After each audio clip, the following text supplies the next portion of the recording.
day everyone, I'm Carl Ray Micael M. Lanes of 3 Acacia from Davao City National High School will help you understand different terms and rules that make up the English language.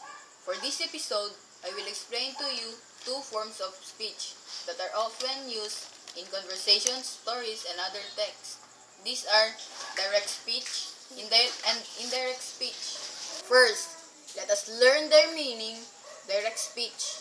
It is a report of exact words used by a speaker or writer, contrast with indirect or reported speech. It is usually placed inside quotation marks and accompanied by a reporting verb, signal, phrase, or quotative frame. To help you further understand, here's a sample sentence. "I'm glad I married your mother," he replied. There is a quotation mark that encloses the exact words of the speaker. This part is the quoted part or quotative frame, and the rest of the phrase outside the quotation mark is the explanatory part with a reporting verb. The other one is the indirect speech, also called as a reported speech or indirect discourse. It is a means of expressing the content of statements, questions, and other utterances.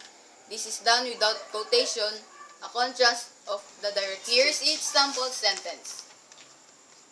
He would like to ask you if you are free this Saturday. There are different rules to be able to transform direct speech to indirect speech. 1. You can turn from the quoted part into a that clause. Example from "I want to have a new car. Al requested." Using the that clause, it will become "Al requested that he wants to have a new car," or simply "Al requested another rule." Car.